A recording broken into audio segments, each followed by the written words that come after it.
Hey, Thrand here, and we have a treat for you. This is going to be an excellent episode. We have a partisan.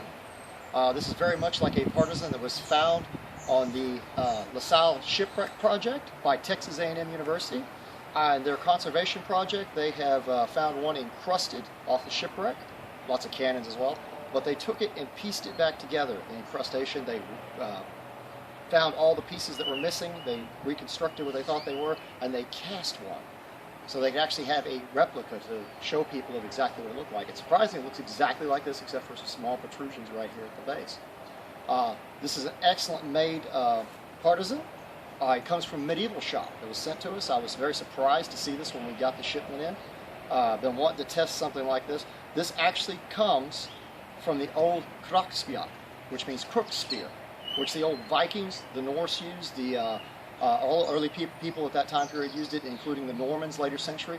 But this is the evolution of it. This is what it turned into, something that actually has hooks and different things to spear fence with. I mean, heck, the way this thing's made, these are not sharp like axes, like a misconception some people have of them. Although I think some of them were sharpened later century. This could work almost like a mace or a bludgeoning item if you hit somebody with a weight behind it using the plate arrow. This would have been used around the year of 1684, 1686 is when the failed settlement, where he tried to come and set up, and I'm assuming the ship sunk, because we have all their cannons and so on. They're actually bronze cannons off the ship, which is very interesting.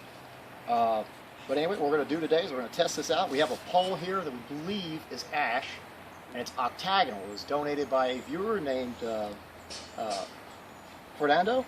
He's a good friend of ours, and he actually lives here in town. He donated the pole, and we told him we needed something, and he had what we needed.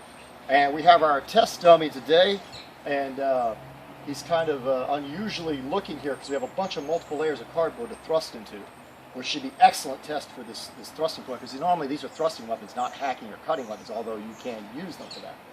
We have one of our new EVAR Draugr heads, which is our analog ballistic gel heads. It has a coconut for a skull filled with our blood concoction, and a PVC spine filled with blood as well.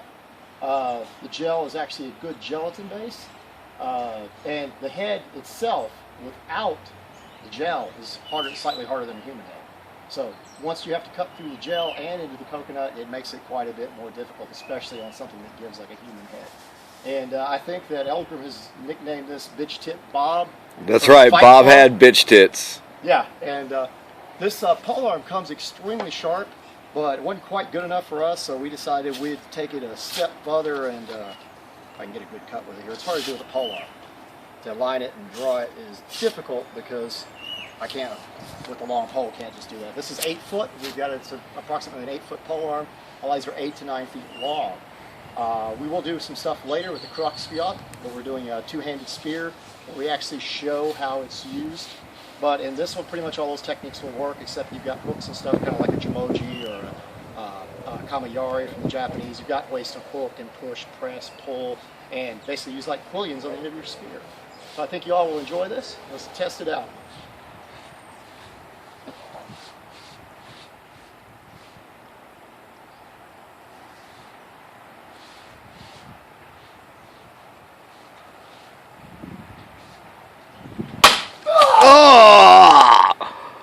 I don't know, but through the spine. You guys got to see this. Let me get the head pieces and pick them up. This is what I was expecting from this kind of polearm, but this is pretty much insanity. That is insane. Straight through the PVC pipe is the spine, the wood, all the way through the skull, which is harder than a human skull with the ballistics gel. That's insane. And we got the gel falling apart from the impact and the fall. Let's get the other head. No, so the stories have got to be true. The stories have got to be true. They talk about people's head cut all the way down into their chest. I think if we didn't have wood here, because they cut our wood, I think it would have kept going into the chest cavity. At that era, when they used this kind of weighted polearm with that kind of length, this is the kind of results they speak of happening to people not in armor. So, I mean, am I totally surprised? No, but that is impressive. That is one heck of a polearm. We should try that thrusting ability. I was hoping for a decap, but that counts. We need one now. We decapped it the long way instead of the easy way. Ready. multiple layers of cardboard, and that is in there. We got, if I can get it out.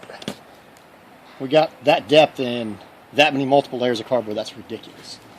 Try a couple of more thrusts here.